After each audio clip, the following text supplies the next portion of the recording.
안녕하세요.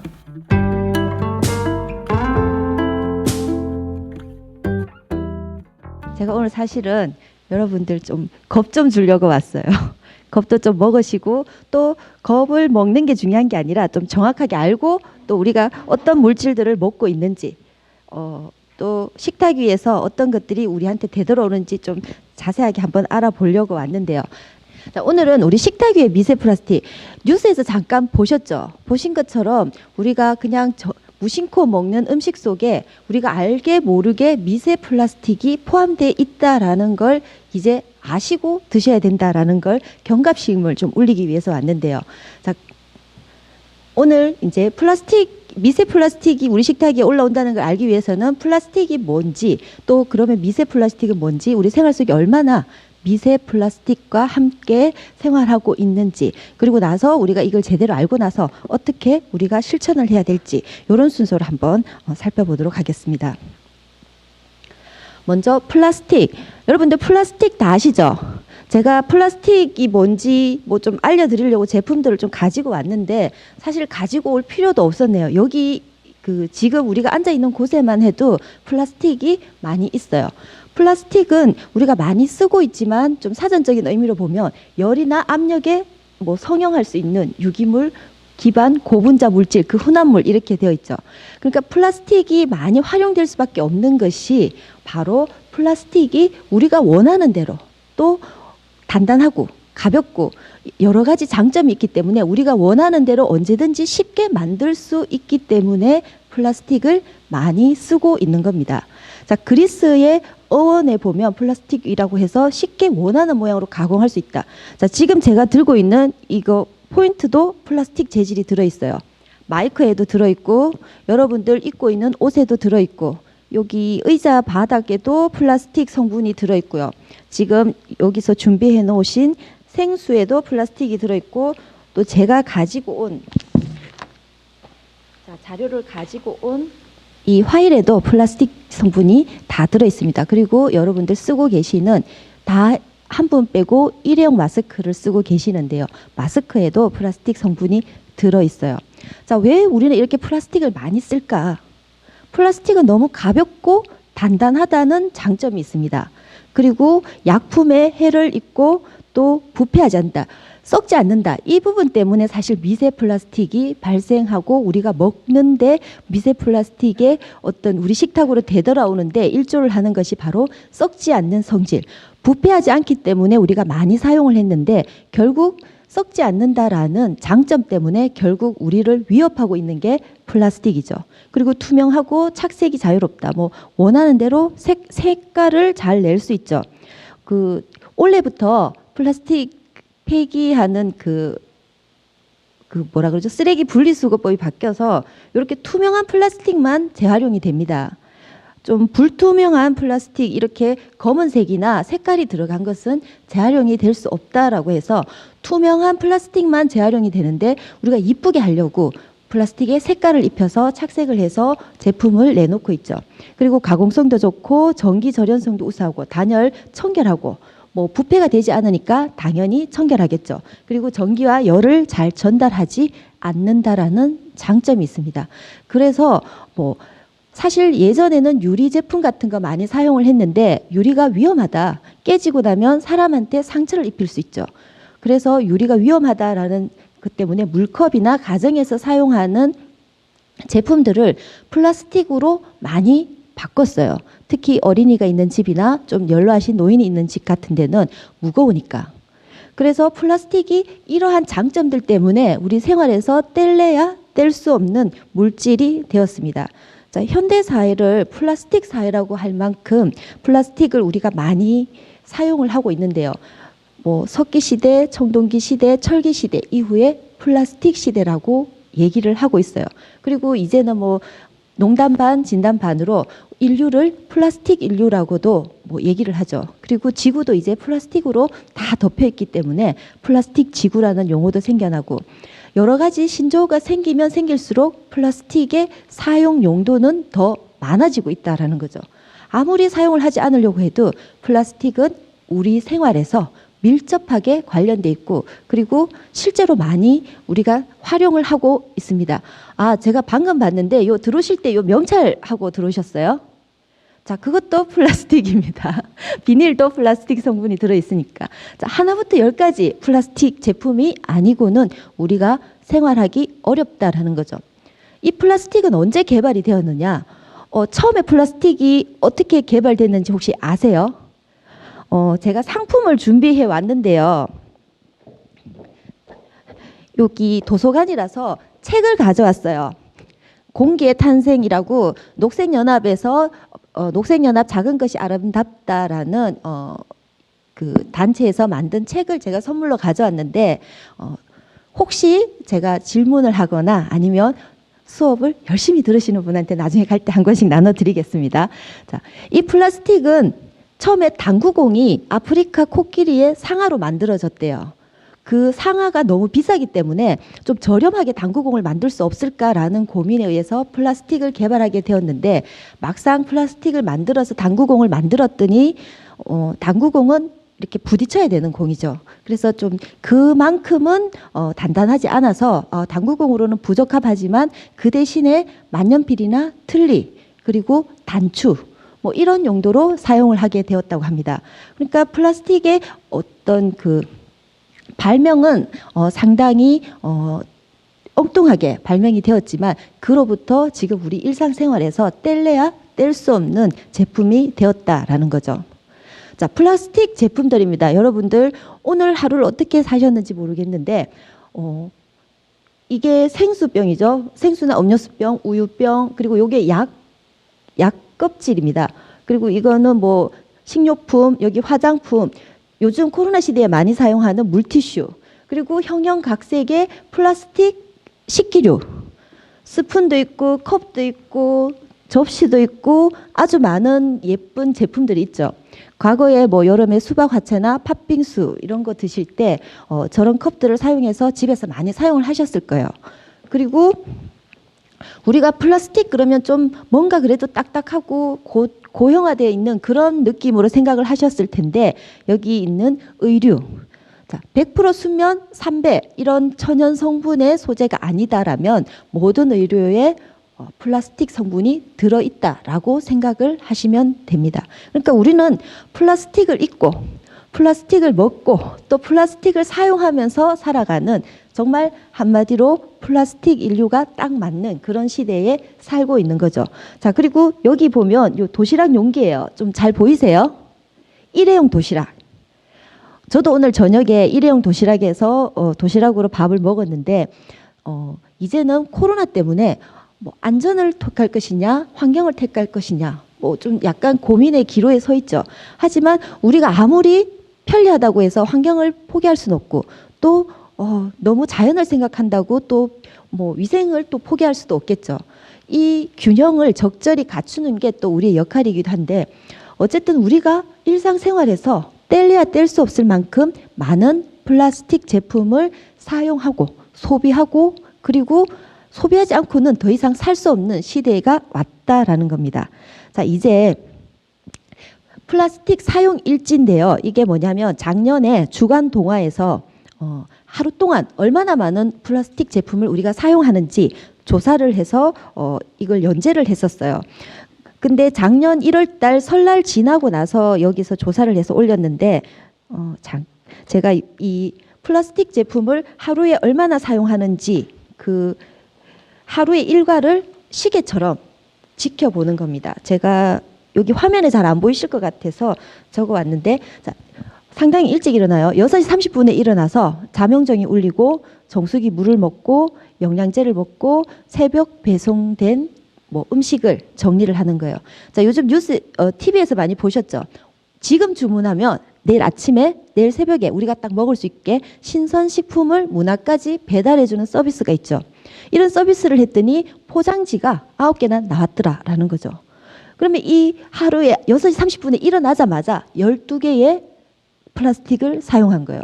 그리고 6시 40분에 씻으러 갔더니 욕실 실내화 신고 워터 클린저라고 여기 여성분이 2분 계시는데 자, 여성 주간 동화에서 해서 이게 일단 그 약간 워킹맘 그러니까 젊은 주부를 대상으로 하루에 쓰는 양을 조사를 한 건데 이제 워터 클린저, 몸 씻고 폼 클린저 세수하는 이런 제품 3개를 사용을 하고요.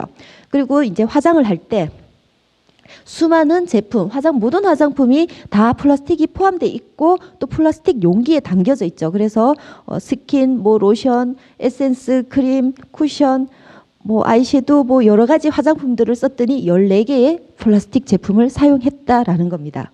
그리고 7시에 식사하면서 음악 감상을 하는데 뭐 샐러드, 토마토 케첩, 양배추즙, 영양제 3개, 유산균, 의자, 오디오, 리모컨 10개의 플라스틱 제품을 사용했고 이제 7시밖에 안 됐어요. 근데 이렇게 많은 플라스틱 제품을 사용하고 있습니다.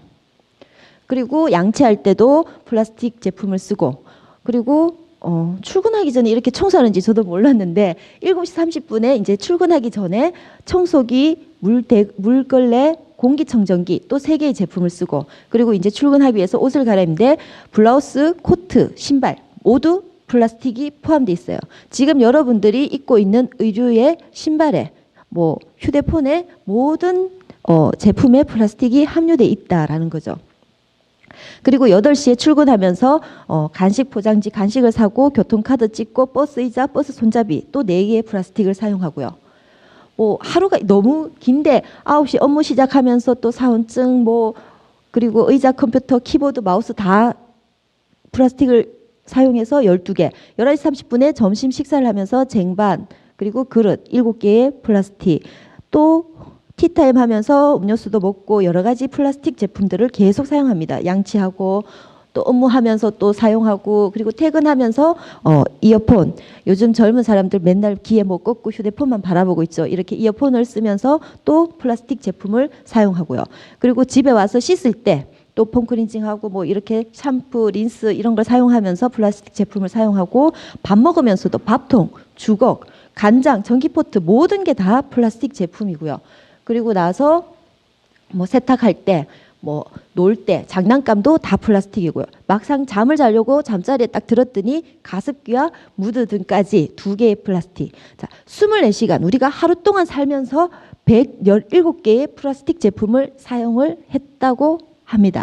자, 요거는 다 이렇게 사용하는 건 아니죠. 여러분 집에 없는 것도 있고 하지만 여기에 제시되지 않았던 다른 물건들 더 많이 사용하시는 분들도 계실 거예요.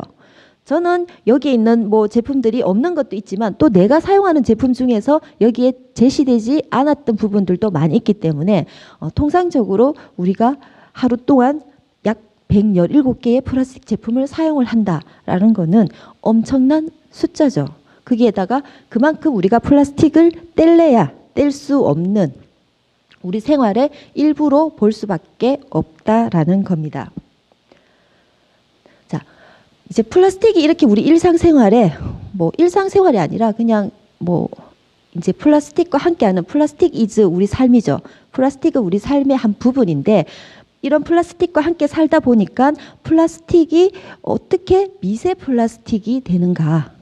자, 플라스틱 제품은 우리가 편리하려고 사용을 합니다. 편리하고 그리고 좀 사용이 용이하고 그리고 안전하고 여러 가지 장점이 있지만 이런 플라스틱을 사용함으로 인해서 미세 플라스틱으로 플라스틱이 바뀌면서 우리 식탁 위에 다시 올라온다고 하는데요. 플라스틱 중에서 미세 플라스틱은 1차 플라스틱과 2차 미세 플라스틱으로 구분할 수 있어요. 자, 1차 미세 플라스틱은 뭐냐면 원래 작은 거예요. 여러분들 플라스틱을 이렇게 생수로 만들고 통으로 이렇게 만드는데 원래 작게 왜 만들지? 라고 하시는 분도 계시겠지만 식사하시고 여러분들 양치하고 오셨죠? 치약에 미세 플라스틱이 들어있어요. 치약 속에도 들어있고 화장품에도 들어있고 제가 여기 화장품 하나 가지고 왔는데요. 여기 안에 이게 화장품이거든요. 제가 손으로 묻혔는데 여기에 색깔을 내기 위해서 미세 플라스틱을 같이 첨가를 한다는 거죠. 그리고 남성분들은 잘 모르실 수 있겠지만 화장을 할 때나 아니면 마사지 같은 거 할 때 작은 알갱이 같은 게 들어있는 게 있어요. 치약도 여러분들 짜보면 약간 작은 알갱이처럼 약간 이렇게 만지면 느낌이 나는 그런 것들이 다 미세 플라스틱이라는 거예요. 처음부터 작게 만들어서 어떤 용도를 하기 위해서 만든 것이 1차 미세 플라스틱이고 2차 미세 플라스틱은 원래는 컸는데 그냥 이렇게 생수병을 만들었는데 이게 자꾸 세월이 지나다 보니까 썩진 않지만 부서지고 또 바람이 불고 또 햇볕을 받다 보니까 부식되어서 이게 표면이 갈라지면서 작은 입자로 변하게 된 게 2차 미세 플라스틱입니다. 누가 억지로 미세 플라스틱을 만든 것이 아니라 이런 풍화작용이나 어떤 햇빛에 의해서 노출돼서 부식됨으로 인해서 플라스틱이 썩진 않고 자꾸 잘게 갈라진다라는 거죠. 이런 것들이 바다로 흘러가고 토양에 쌓이고 또 공기 중에 떠다니고 있습니다. 지금 아마 이 공기 중에도 미세 플라스틱이 떠다니고 있을 거예요. 이제 아마 코로나 시대가 끝나고 나면 코로나보다 더 무서운 게 미세 플라스틱, 미세먼지 뭐 이런 환경 쪽에 또 관심을 가지실 텐데요. 자, 여기에 그림이 있는데요. 우리가 미세 플라스틱을 이렇게 1차 미세 플라스틱, 2차 미세 플라스틱으로 구분을 하지만 그러면 도대체 얼마나 작아야 미세 플라스틱인가라고 의문을 제기하실 텐데요. 아직까지 학자들마다 뭐 명확하게 딱 그 정의되진 않았지만 통상적으로 대부분의 모든 문헌이나 연구에서 5mm 이하를 미세 플라스틱이라고 얘기하고 있습니다. 자, 5mm 이하면 육안으로 구분할 수는 있지만 잘 보이질 않겠죠. 그리고 UN이나 EU에서는 1mm 이하를 마이크로비즈라고 하는데요. 이렇게 작은 정말 더 미세하고 작은 사이즈를 미세 플라스틱이라고 규정하는 데도 있지만 통상적으로 우리가 이야기하는 미세 플라스틱, 뭐 뉴스에 나오는 미세 플라스틱이나 미세 플라스틱과 관련된 여러 가지 논문에서는 5mm 이하를 미세 플라스틱이라고 합니다. 자, 이런 미세 플라스틱은 아주 작아서 우리가 눈으로 쉽게 구분할 수도 없고 또 구분할 수 없기 때문에 걸러내기가 더 힘들어지겠죠. 자, 이 미세 플라스틱이 발생하는 요인, 주 요인을 한번 살펴보면요. 놀랍게도 합성섬유, 세탁물에서 약 35%가 발생한다고 합니다. 그러니까 우리 입고 있는 옷 있죠. 이걸 세탁할 때 그게 섬유 유연제나 또는 옷에서부터 이 섬유질이 잘게 찢어져 나가는 이런 데서 약 35%의 미세 플라스틱이 발생한다고 하는데 뭐 그렇다고 옷을 안 입고 다니겠어요? 저도 들어오기 전에 여기 제 옷에 여기 성분을 봤더니 폴리에스테르 뭐 이런 게 쭉 적혀 있더라고요. 그러니까 우리가 움직일 때도 미세 플라스틱이 발생할 수 있다라는 거죠. 여러분들 그 봄에 이제 날씨 좋고 하면 겨울 이불 예전에는 솜이불 내다 널고 막 털어 보셨죠? 거기에서 나오는 먼지는 정말 미세먼지지만 지금 우리가 합성섬유로 만든 이런 이불들을 털 때 나오는 건 미세먼지는 맞지만 거기에 미세 플라스틱이 함유돼 있다라는 거죠. 공기 중에도 떠다닌다는 겁니다. 실제로 남극에서도 미세 플라스틱이 발견됐대요. 누가 남극에 가서 미세 플라스틱을 뭐 갖다 놓았을까요? 만들었을까요? 그게 아니라 바람에 날려서 간다는 거죠. 어떤 고산지대에 산 꼭대기에서 미세 플라스틱이 발견됐는데 그 미세 플라스틱은 그 산으로부터 약 77km 떨어진 어떤 공장에서 날라온 거래요. 그러니까 지금 내가 여기서 조심해야지 한다고 미세 플라스틱을 피할 수 있는 게 아니다라는 거죠. 이제는 너무 가볍고 작기 때문에 바람 속에서 공기 속에서 물 속에서 토양 속에서 어디든 갈 수 있게 되어버린 거죠. 그리고 타이어 갈아보셨죠? 타이어 어떨 때 갑니까? 타이어 다 펑크 나거나 달면 타이어가 달았다고 할 때 타이어를 갈죠.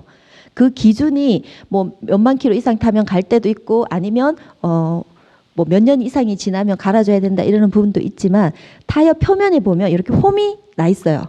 그 홈이 없어졌을 때 달았을 때 타이어를 갈아야 된다라고 얘기를 하던데 그럼 그 홈이 다 어디로 갔을까요? 홈만큼 불룩하게 튀어나와 있던 그 플라스틱이 결국은 운행을 하면서 잘게 부수어져서 마모되어서 공기 중에 다 날아갔다라는 거죠. 근데 그게 뭐 공기 중에 날아다니다가 어느 정도 좀 떨어졌을 때 비가 오면 다시 그게 토양이나 해양으로 흘러 들어간다라는 거죠. 그리고 도시먼지. 도시먼지 속에도 많은 미세 플라스틱이 있다라는 거죠. 그리고 도로 페인팅, 선박 코팅 비슷하죠. 도로나 선박에 코팅되어 있던 이런 것들이 햇빛에 부식되면서 점점 잘게 부서져서 날아가서 결국은 그게 모여서 미세 플라스틱이 된다라는 거죠. 그리고 뭐 개인 관리 용품이나 플라스틱 팔레트 상당히 적은 비중을 차지하지만 이런 부분은 우리가 스스로 조심할 수 있는 부분이기 때문에 이런 부분들이 다 합쳐져서 미세 플라스틱이 발생을 하는데 뭐 세탁을 안 할 수도 없고 차를 안 탈 수도 없고 참 고민이죠. 이게 항상 환경을 이야기할 때는 우리의 편리함 그리고 환경 이 중간에서 어떻게 선택을 해야 될지 약간의 딜레마도 있습니다. 하지만 미세 플라스틱이 이렇게 위험하다라는 걸 또 알고 나면 조금씩 줄여나가는 방법을 또 고민을 해봐야 되겠죠. 어쨌든 이렇게 많은 미세 플라스틱 발생 요인들이 있는데 이거 말고도 더 많이 있겠죠. 하지만 일상생활에서 크게 나타날 수 있는 발생할 수 있는 주 요인들이 주로 이렇게 나타나고 있다라는 겁니다. 자, 미세 플라스틱이 어떻게 우리한테 돌아올까요?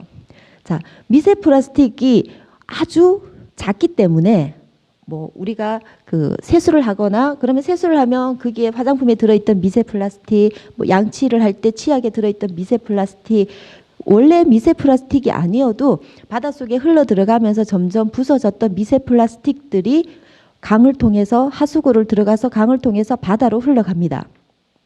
자, 그러면 하수 처리장에서는 도대체 뭐 하냐? 왜 하수 처리장에서 저거 미세 플라스틱 걸러내면 되지? 왜 바다로 흘려 보내냐라고 물어볼 수가 있는데요. 자, 너무 작아서 걸러낼 수가 없다고 합니다.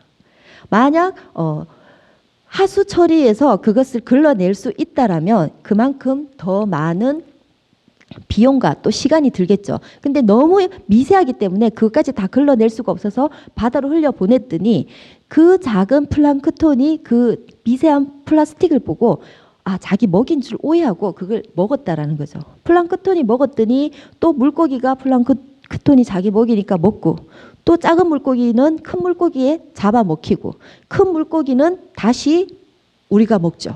생선. 자, 해산물 좋아하시는 분들 조금 뭐 무서울 수도 있는데요. 해산물 또 안 드시는 분들도 있더라고요. 요즘 그 전복이나 조개 같은 거 먹을 때 저도 그 얘기 들었거든요. 내장 안 먹는다고. 요즘은 내장 잘 안 먹는다 이런 얘기를 누가 하셨는데 자, 그게 왜 내장에 미세 플라스틱이 더 많이 축적돼 있기 때문이죠. 근데 생선은 우리가 내장을 빼고 먹는다 하더라도 뭐 조개류나 뭐 이런 것들은 내장을 완전히 제거하기는 조금 어렵죠. 결국은 먹이사슬을 통해서 미세 플라스틱이 우리한테 오는데 이 미세 플라스틱을 누가 우리한테 보냈어요? 우리가 썼던 것들이 결국 돌아서 결국 나한테 돌아온 거예요.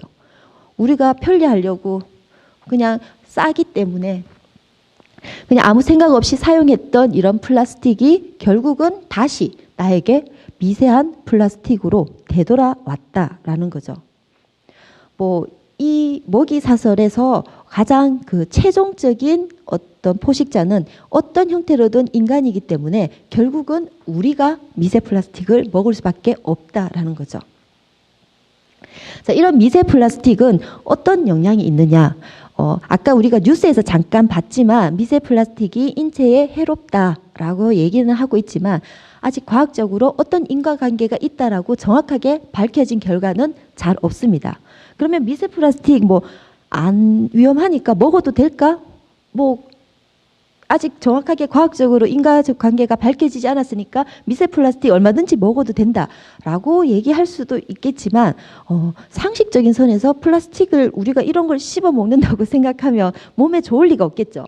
자, 물리적으로는 이런 미세 플라스틱을 섭취했을 때 뭐 미세 플라스틱 섭취로 인한 영양이 감소하고 플라스틱을 먹는 만큼 다른 것을 적게 먹을 수 있고 또 이 미세 플라스틱이 장기 안에서 어떤 형태로든 소화 기능을 감소시킬 수밖에 없겠죠. 이런 구조적인 피해, 즉 장기 손상이 올 수도 있고 염증 반응이나 조직학적 변화 유발 등도 나타날 수 있습니다. 그리고 해양 요강류가 먹이 활동을 통해서 미세 플라스틱을 섭취하다 보니까 이 먹이 활동을 둔화시키고 또 에너지를 고갈시키고 만성적으로 노출됐을 때는 요강류의 생존율이나 번식량도 감소한다는 거죠. 우리가 환경 호르몬이나 이런 데 노출됐을 때 뭐 생식 기능이나 또는 생명에 좋은 영향을 미칠 수는 없겠죠. 이런 부분은 이미 인과관계가 설명이 됐기 때문에 해양 요강육도 이런 미세 플라스틱을 장기 섭취했을 경우에 결국은 빨리 죽거나 상하거나 아니면 어떤 형태로든 장기 기능에 손상이 있기 때문에 번식량도 줄어들어서 그러면 또 다른 이런 번식을 하기 위해서 다른 형태로 변이가 생겨나겠죠. 그리고 해양 환경으로 유입된 이런 미세 플라스틱이 결국은 상위 포식자인 인간에게 와서 우리 몸에 이제 차곡차곡 축적되기 시작하는 거죠. 사실 뒤에도 나오지만 130 마이크로미터 이하는 변으로 배출이 된다라고 하는데 반드시 우리 몸에 들어갔던 플라스틱이 100%다 배출된다라는 근거도 없기 때문에 결국 인간에게 우리한테 조금씩 축적이 되겠죠. 그리고 미세 플라스틱은 크기가 작으면 작을수록 더 많은 위험을 가지고 있다라는 거죠.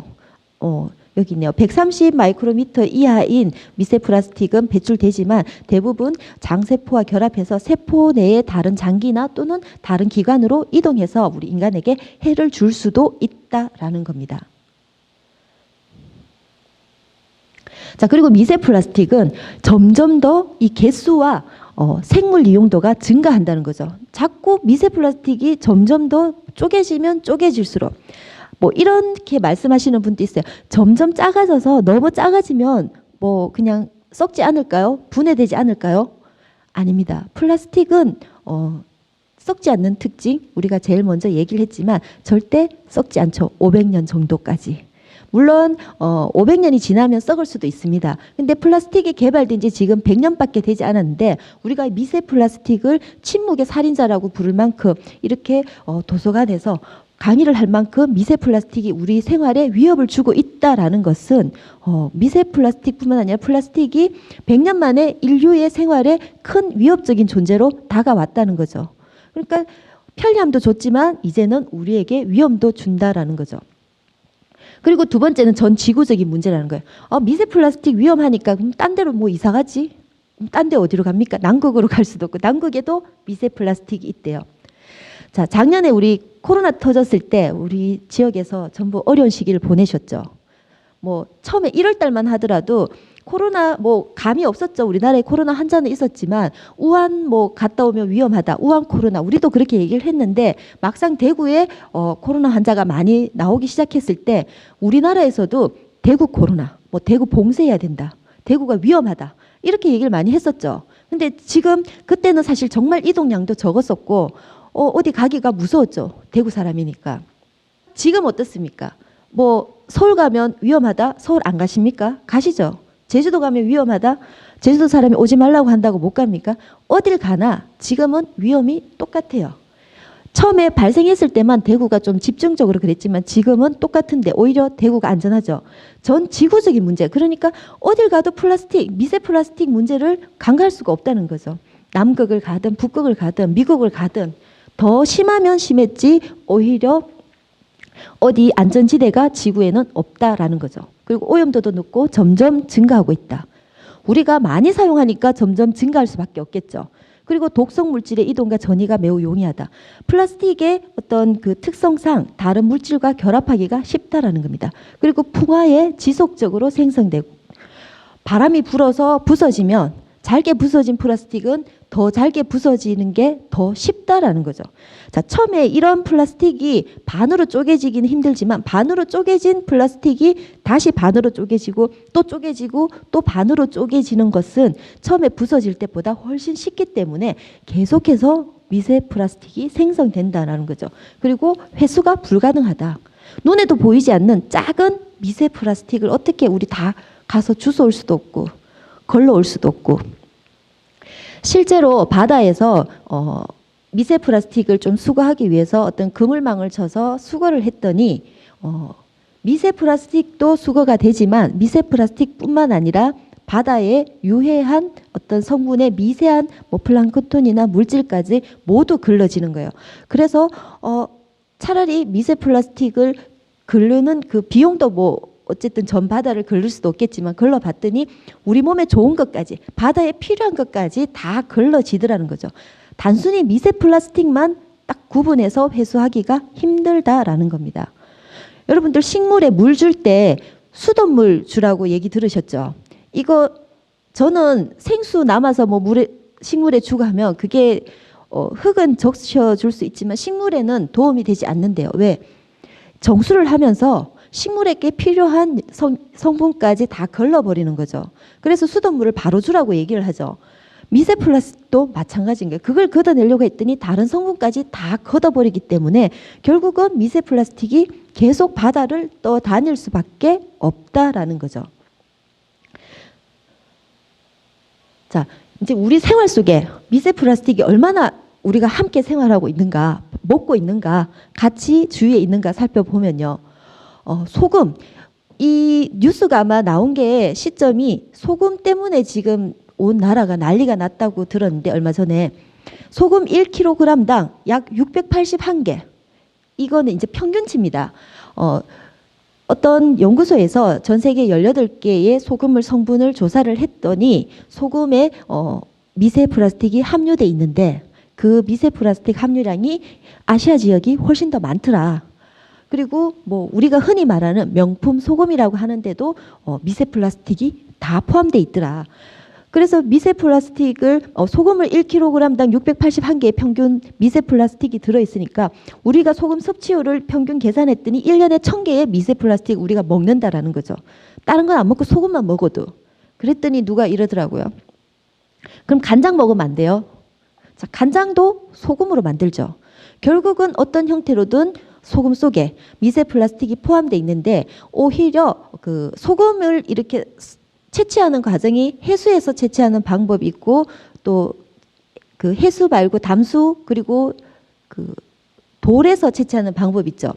바다에서 채취한 소금의 미세 플라스틱이 훨씬 많이 검출이 됐어요.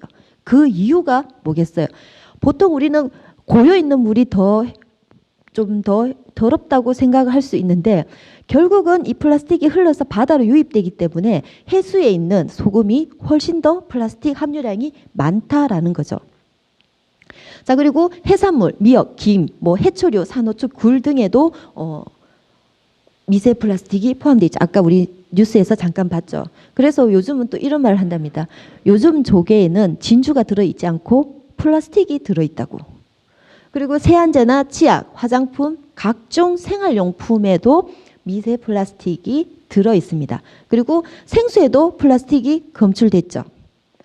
생수에는 어떻게 들어갔을까? 이 물 자체에 플라스틱이 뭐 첨가됐을 수도 있지만 이 플라스틱 뚜껑을 따는 활동이나 아니면 생수가 플라스틱 통에 담겨져 있기 때문에 이 표면에서 긁혀져 나오는 뭐 이런 부분들이 부식되면서 갈겨져 나가면서 생수에도 플라스틱이 검출될 수도 있고 그러니까 먹고 마시고 모든 부분에서 플라스틱이 검출된다는 거죠. 그러면 난 이제 해산물 안 먹으면 되지 뭐. 소금 좀 적게 먹고.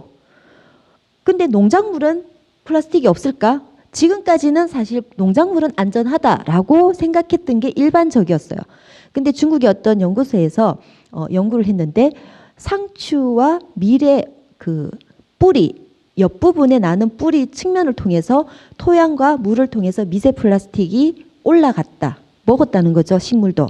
그러면 그것이 다시 그 줄기를 타고 올라가서 우리가 섭취하는 부분까지 미세 플라스틱이 남아 있을 수 있다. 이제는 어떤 우리가 먹는 어떤 식품에도 안전지대가 없다는 거죠. 그럼 농작물에도 있고 해산물에도 있고 물에도 있고 소금에도 미세 플라스틱이 있다라면 이런 연구 결과들이 지속적으로 자꾸 나오고 발견되면 결국은 육류나 유제품 모든 음식에서 미세 플라스틱이 나온다라는 거죠.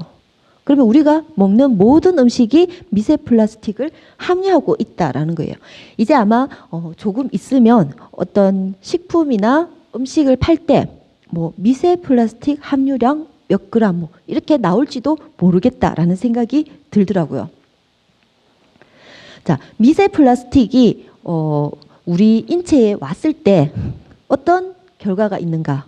뭐 초미세 플라스틱 신체 기관의 정체 시 질병 위험. 뭐 이거는 제가 플라스틱 드셔도 몸에 해롭지 않아요. 많이 드세요라고 얘기한다라면 여러분들 드시겠어요? 상식적인 선에 보더라도 이런 초미세 플라스틱이 우리 신체에 들어갔을 때 좋을 건 없다라는 거죠. 그리고 미세 플라스틱을 주로 마시는 물에서도 엄청나게 많이 섭취를 하고 있습니다. 2316개인가? 우리가 이 포스터 같은 데 보면 물을 마시고 있는데 플라스틱이 들어가는 포스터도 있습니다. 사람 한 명이 일주일간 섭취하는 미세 플라스틱 조각은 약 2,000개라고 합니다. 그 2,000개의 양이 어느 정도인지 잠시 후에 보여드릴게요. 그리고 물을 통해서 섭취하는 수는 1,769개, 뭐 각각류는 182개, 소금 11개, 맥주 10개. 그리고 10마이크로미터 미만의 미세 플라스틱이 상추 1g에서는 최소 5만 개, 사과 1g에서는 22만 개까지 검출이 되었다고 합니다. 엄청난 숫자죠. 자, 그러면 미세 플라스틱 약 2,000개 어느 정도일까요? 짐작이 가세요? 여기 신용카드 보이시죠? 자, 이 신용카드 하나가 약 우리가 일주일에 먹는 미세 플라스틱 양이라고 합니다. 포스터 정말 잘 그렸죠? 이거 헤럴드 경제 신문에 나온 건데요. 제가 이거 보고 정말 그냥 미세 플라스틱을 우리가 일주일에 신용카드 하나씩 먹는다라고 했을 때보다 이렇게 딱 무슨 초밥처럼 딱 찍어 먹죠. 매일 우리가 섭취하는 양을 일주일 합쳤더니 이 정도는 되더라라는 거죠. 그리고 오늘의 식탁에는 어떤 게 있냐면 자, 각각류, 생선, 요거는 낙지입니다. 그리고 여기 보이진 않지만 뭐 소금이나 뭐 이런 게 있다라면 다 미세 플라스틱이 포함되어 있고요. 자, 미세 플라스틱이 이렇게 우리 식탁 오늘 저녁에 뭐 식사를 뭘 하셨는지 모르겠는데 저는 오늘 바지락을 먹었습니다. 자, 거기에 미세 플라스틱이 많이 들어있었겠죠. 어패류니까. 이 식약처에서 발표한 자료에 뭐 식품별로 열 몇 개 품목을 조사한 결과가 있는데 자, 그런 하여튼 조개류에 많이 포함이 되어 있어요. 이런 포스트를 보면 우리가 늘 하는 식사 속에서 미세 플라스틱을 섭취하고 있다라는 것을 알 수가 있죠. 자, 요 똑같아요. 앞에 그림인데 제가 이런 그림들을 가져온 이유는 아마 여러분들이 보시고 더 많이 와닿기 때문에 자, 일주일 동안 신용카드 한 장이면 한 달 동안이면 칫솔 하나를 우리가 매일 갉아 먹는 거예요. 근데 칫솔 하나를 우리가 막 아무리 갉아서 이렇게 하루 종일 해도 안 떨어지겠죠. 미세 플라스틱이 안 떨어질 텐데 그럼에도 불구하고 우리는 한 달에 저만큼을 섭취를 하고 있다는 거예요. 그 어려운 것을 우리가 해내고 있습니다. 그리고 신용카드 한 장씩을 꾸준히 일주일마다 먹고 있고요. 자, 그럼 좀 무시무시하죠. 매일 먹고 있지만 그리고 바다 쓰레기의 약 80%가 미세 플라스틱과 플라스틱으로 이루어져 있습니다. 태평양의 플라스틱 섬 들어보셨죠? 태평양에 플라스틱 섬이 있는데 그 플라스틱 섬을 우리나라에 그러니까 한반도의 7배, 남한의 약 15배라 그러죠. 그리고 프랑스의 3배 정도 크기의 플라스틱 섬이 있습니다. 그 섬을 나라로 인정해 달라고 뭐 거기에 가면 실제로 국기도 있고 다 있대요. 그만큼 전 세계의 모든 플라스틱들이 다 거기에 모여 있는 거죠. 불과 100년 만에. 이게 500년 동안 썩지 않는다는데 플라스틱이 조선을 세운 그 태조 그 시절에 만약에 플라스틱이 있었다면 그때 만든 플라스틱이 아직도 우리한테 남아 있다라는 거예요. 뭐 유물도 아니고 엄청나죠. 근데 이 미세 플라스틱, 지금 우리가 먹는 미세 플라스틱, 1차 미세 플라스틱 말고요. 2차 미세 플라스틱은 지금 우리가 썼는 제품이 아니에요. 30년 전에 우리 아버지 세대에서 썼던 것들이 미세 플라스틱으로 우리한테 돌아왔어요. 30년 전에 미세 플라스틱 사용량이 지금의 약 반도 되지 않거든요. 미세 플라스틱이 개발된 지 지금 100년이 지났는데 약 60년 동안 플라스틱 사용량이 2배나 증가했는데 실제로 지금 그 65년 동안 생산된 플라스틱 양이 약 83억 톤인데 9톤만 그 재활용이 되고 나머지는 모두 폐기되거나, 폐기돼봤자 플라스틱은 썩지 않으니까 어딘가에 쌓여 있거나 소각했거나 아니면 바다로 흘러가서 플라스틱 섬을 이루고 있다라는 거죠. 그게 햇볕과 또 바닷물에 노출되면서 점점 깎이면서 결국은 미세 플라스틱이 되어서 큰 플라스틱이 아니라 미세 플라스틱이 우리 몸으로 되돌아온다라는 거죠. 뭐 인도양의 어떤 향유 고래에서 고래가 죽어서 그 고래 배를 갈랐더니 플라스틱 컵이 뭐 몇 개더라, 60 몇 개인가 나오고요. 그리고 그 슬리퍼도 2개나 나오고 병도 4개나 나오고 거의 한 6kg 정도의 플라스틱이 배에서 나왔대요. 또 바다 거북이가 비닐봉지를 그 먹인 줄 알고 많이 먹는데요. 비닐봉지가 물에 떠 있으면 이렇게 울렁울렁거리잖아요. 거북이가 주로 먹는 게 해파리인데 그게 물속에서 비슷해 보여서 그걸 많이 먹고는 바다 거북이도 많이 죽죠. 얼마 전에 제가 본 유튜브에서는 바다 거북이가 이렇게 몸이 아파서 구조를 했는데 상처를 치유하다 보니까 그 엉덩이에 요만큼 비닐이 삐져나와 있었는 거예요. 그래서 그 의사가 비닐을 꺼냈는데 비닐이 뭐 몇 개가 나왔다더라. 큰 비닐 몇 개, 작은 비닐 몇 개, 그런 유튜브도 봤거든요. 뭐 북극곰이 플라스틱 먹고 죽었다거나 뭐 빨대가 코에 꼽힌 바다 거북이 이런 거 많이 보셨죠? 자, 이런 건 큰 플라스틱이지만 그런 그 플라스틱이 큰 플라스틱이 아니더라도 그런 것들이 결국은 찢어지고 쪼개지고 부서지고 하다 보면 우리가 섭취를 한다는 거예요. 해양 생물이 섭취를 해서 죽으면 그냥 저러면 어떡하지 이렇게 걱정하고 말 테지만 결국은 잘게 쪼개진 것들이 결국 우리한테 되돌아온다라는 거죠. 자, 그럼 우리는 미세 플라스틱이 이렇게 우리 생활 속에서 생활 전반에 자리 잡고 있는데 어떻게 하면 플라스틱을 줄일 수 있을까? 자, 우리가 플라스틱, 미세 플라스틱이 위험하다, 뭐 몸에 안 좋다, 플라스틱을 줄여야 된다, 이렇게 생각하는 게 중요할까요? 아니면 플라스틱을 줄일 수 있도록 우리가 하나라도 실천하는 게 중요할까요? 오늘 여기 제가 처음에 조금 겁주려고 왔어요 라고 얘기한 게, 자, 우리 알고 있었어요. 미세 플라스틱이나 뭐 우리가 편리하려고 사용하는 모든 것들이 결국은 우리 자연을 훼손시키고 환경을 오염할 수 있다라는 걸 알고 있었지만 우리 그렇다고 편리한 생활을 포기할 수 없죠. 지금 와서 자동차에서 공해 많이 나오니까 이제 너 오늘부터 걸어 다녀. 그렇다고 걸어 다닐 수 없죠. 그리고 뭐 이제 불편하니까 뭐 물도, 자, 옛날 같으면 이거 뭐 양동이 이고 가서 물 길어 와서 먹었는데 이제는 수돗물 틀면 나오고 정수기에 나오고 이렇게 물 슈퍼에 가서 쉽게 사 먹을 수 있죠. 저도 생수를 먹는데 생수 먹을 때마다 이제 걱정이 되는 거예요. 생수뿐만 아니라 모든 걸 먹을 때마다. 근데 걱정은 되지만 그렇다고 이걸 안 할 수는 없지만 안 할 수 없다고 또 포기할 수 없는 게 바로 환경이죠. 조금이라도 하나라도, 그리고 미세하지만 우리가 하나씩 조금씩 줄여나가고 실천해 나가면 아마 많은 부분에서 환경이 보존될 거예요. 자, 우리가 할 수 있는 일, 뭐 재활용하기, 뭐 생수병, 예전에 이 생수병 제가 앞에 있어서 자꾸 예를 드는데요. 자, 생수병 재활용 옛날에 많이 했었어요. 실제로 우리도 이제 집에 가면 여기에다가 뭐 다른 음료도 담아두기도 하고, 근데 또 썼던 생수병을 재사용하면 무슨 환경 호르몬이 나와서 몸에 안 좋다라고 뉴스에서 막 얘기를 했었죠. 그래서 쓰던 제품도 사용을 하지 않게 됐는데, 뭐 재사용할 수 있는 제품들은 재사용하자. 계속 한 번만 쓰고 버리는 거. 이런 편리한 생활보다는 조금 불편하지만 사용할 수 있는 건 다시 재사용하자. 그리고 뭐 일회용 티슈, 제가 물티슈도 하나 가지고 왔습니다. 물티슈 안에 재질도 플라스틱. 물티슈를 싸고 있는 비닐도 플라스틱. 근데 요즘 특히 요즘같이 이런 위생에 민감한 시절에 뭐 걸레 빨아서 쓰세요. 뭐 남이 썼던 수건, 화장실에 수건 걸어 놓을 테니까 이런 거 쓰지 말고 수건으로 닦으세요. 이러면 잘 안 하죠. 그러면 뭐 손수건을 쓴다거나 아니면 지역에 있는 직거래 장터를 이용하는 것도 플라스틱도 괜찮겠죠.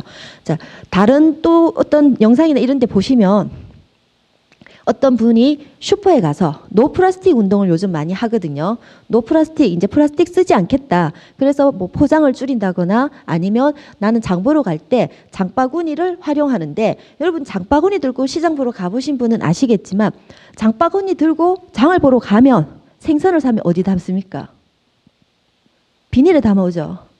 그리고 뭐 감자를 샀다. 어디 담아옵니까? 또 비닐에 담아오죠. 결국 바구니만 장바구니지 장을 볼 때는 엄청나게 많은 비닐을 쓴다는 거죠. 그게 결국 우리한테 돌아올 것인데 그 당시에 편리하려고. 그래서 요즘 뭐 CF 보니까 용기맨인가? 뭐 어떤 특정 자동차 선전이 있던데 저도 보고 깜짝 놀랐어요. 용기 있는 남자 그러면서 물건 사러 갈 때 다회용 그 통을 들고 가서 여기다 담아주세요 라고 해서 그게 담아오는 거예요. 얼마나 귀찮아요. 얼마나 불편해요. 뭐 사러 가는데 그냥 가서 돈 주고 가져오면 그만인데 그것도 귀찮아서 요새는 클릭해가지고 새벽 배송 다 시키는데 내가 통 들고 가서 그게 담아주세요. 상당히 귀찮겠죠. 하지만 그런 귀찮음을, 약간의 불편함을 감수하더라도 우리가 조금씩 실천한다라면 달라지겠죠. 그리고 천연 유기농 섬유 옷을 선택한다거나, 과거에 어떤 유명 연예인이 이제 동물 애호가로 변하면서 가죽 제품을 입지 않겠다. 뭐 그래서 에코백도 유행하고 뭐 여러 가지 제품들이 유행을 했었는데 신발을 포기 못하겠다 하더라고요. 구두는 가죽으로 되어 있으니까. 그러니까 우리가 100% 불편함을 감수하고 모든 걸 친환경으로 할 수는 없지만 조금이라도 할 수 있다라면 우리가 할 수 있는 만큼은 해야 되겠죠. 최소한의 이런 노력들이 모여서 최대한의 결과를 이룰 수 있도록요. 그리고 미세 플라스틱, 알갱이 화장품 피하기, 또 플라스틱 빨대나 식기류 거절하기. 예전에는 그 일회용 젓가락, 일회용 숟가락 뭐 이런 것들을 정말 아무 생각 없이 많이 썼었죠. 특히 종이컵도 많이 쓰고요. 근데 이제는 플라스틱 빨대가 없어져서, 없어진 건 아니죠. 뭐 대형 커피숍이나 이런 데서 사용하지 않아서 종이 빨대 또는 쌀로 만든 뭐 이렇게 녹아내리는 전분으로 된 그런 빨대도 사용을 하더라고요. 그 특히 이쑤시개 사용하시는 분들은 전분으로 된 이쑤시개 나오죠. 초록색. 그게 밀가루로 만들어서 분해가 된다고 하는데, 자, 이렇듯 뭐 우리가 안 할 수 있는 거는 안 할 수 있겠죠.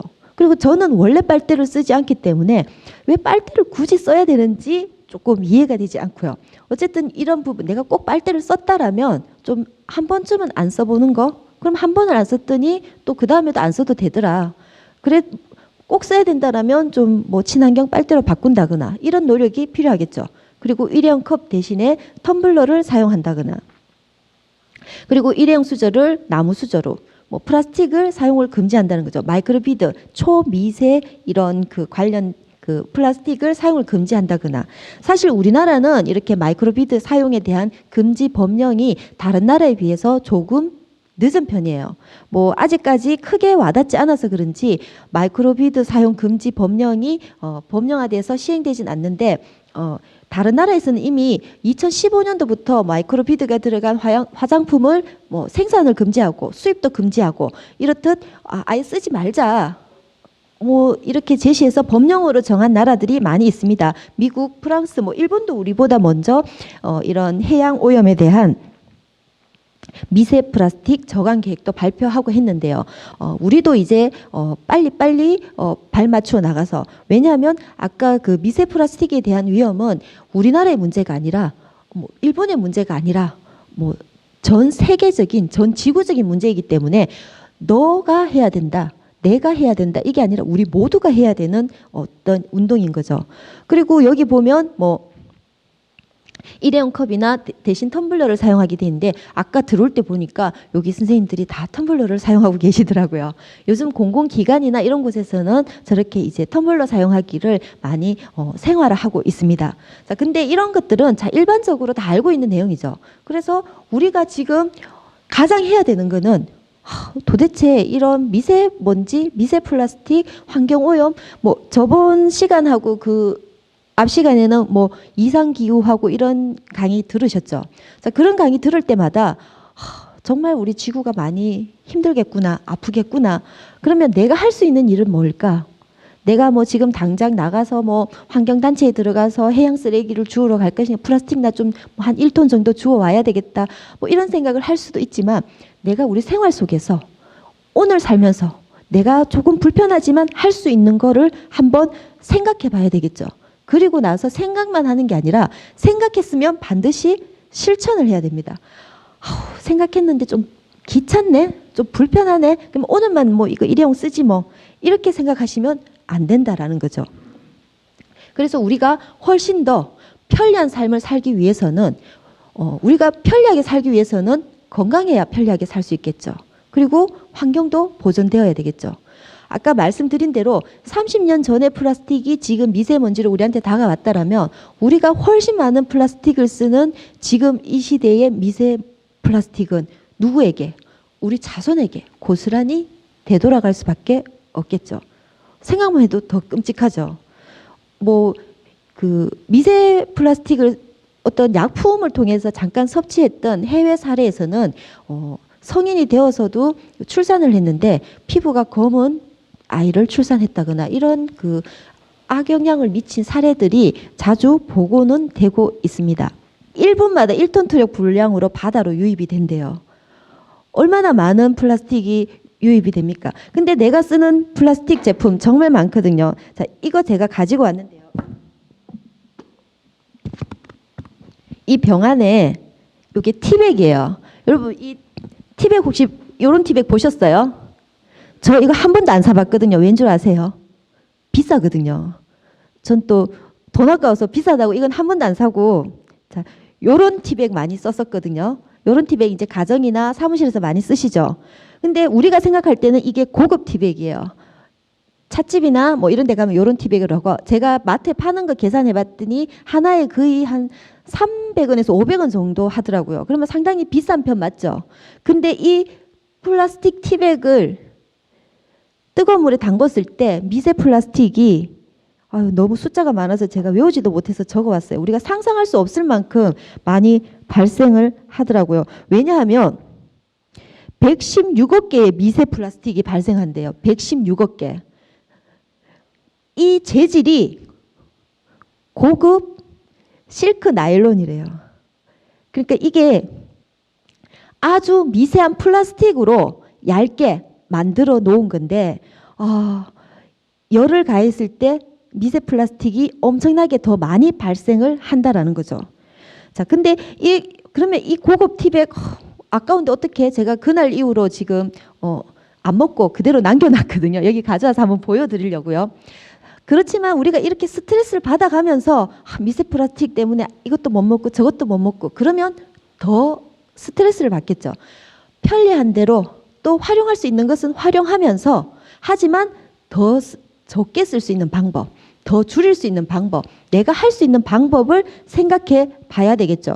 지금 제가 뭐 제품들을 좀 가지고 와서 보여드리려고 했는데 여기에 제품이 많아서, 자, 요거는 가글이에요. 우리 여행 갈 때나 아니면 구강 청결제로 쓰는 건데, 자, 이것도 플라스틱 통에 담겨 있어요. 근데 이걸 제가 만약에 보온병에 담아서 가지고 다닌다. 그러면 상당히 불편하겠죠. 그리고 있는 거는 또 사용을 해야 되겠고요.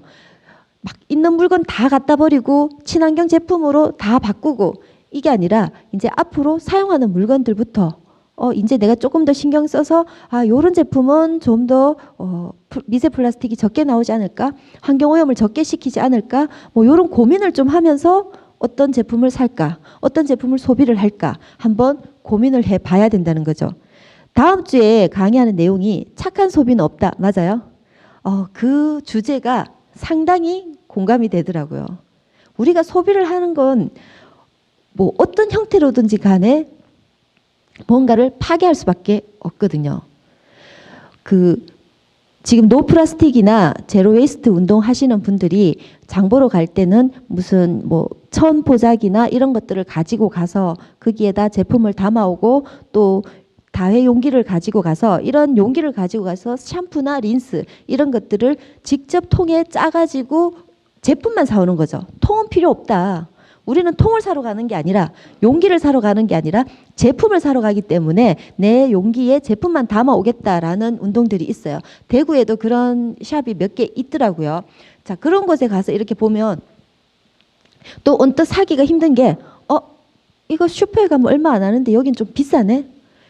이제 좀 더 손이 많이 가고 가공이 많이 됐겠죠. 그렇기 때문에 가격이 조금 더 비쌀 수도 있고 또 좀 더 싼 것도 있을 수도 있겠지만 우리가 그런 부분을 한번 고민해보고 또 실천할 수 있다는 데서 우리 환경이나 자연 그리고 이런 그 식탁 위에 올라오는 미세 플라스틱을 조금이나마 줄이고 그리고 또 줄어든 만큼 우리 지구가 환경이 깨끗하게 보존될 수 있도록 노력을 해야 되겠죠.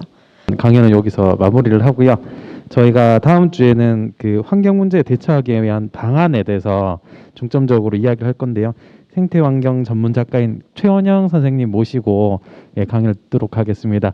네, 오늘 고생하신 심정리 차장님께 한 번 더 박수를 부탁드리겠습니다. 네, 고생 많으셨고 잘 돌아가십시오. 다음 주에 되게 재밌을 것 같아요. 많이들 오세요.